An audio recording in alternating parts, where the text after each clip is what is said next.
இப்படி இருந்த கம்ப்யூட்டர் டேபிள ஒவ்வொன்றா பிரித்து நல்லா தொடச்சி இப்படி வச்சுட்டு மறுபடியும் ரீஅசெம்பிள் பண்ணிட்டேன். கம்ப்யூட்டர் டேபிளை கம்ப்ளீட்டாக க்ளீன் பண்ணி வருஷக்கணக்காச்சு. அதனால் இன்னைக்கு க்ளீன் பண்ணேன். ஃபர்ஸ்ட்டு டேபிள் மேலே இருந்த diary, notepad, stationery items எல்லாத்தையும் க்ளீன் பண்ணி தனியாக எடுத்து வச்சுட்டேன்.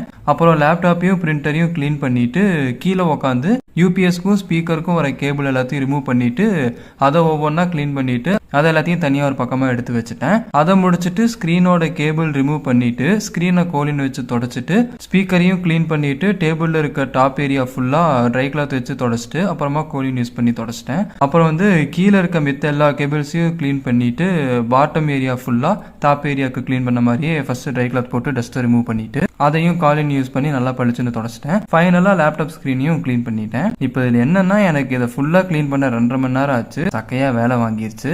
எப்படியும் இன்னும் ஒரு 3-4 மாதத்துக்காச்சு தொடச்சது தாங்கும்னு நினைக்கிறேன். இதுவே ரொம்ப நேரம் ஆகிருச்சு. அதனால ரீஅசெம்பிள் பண்ணதை நான் வீடியோ எடுக்கல.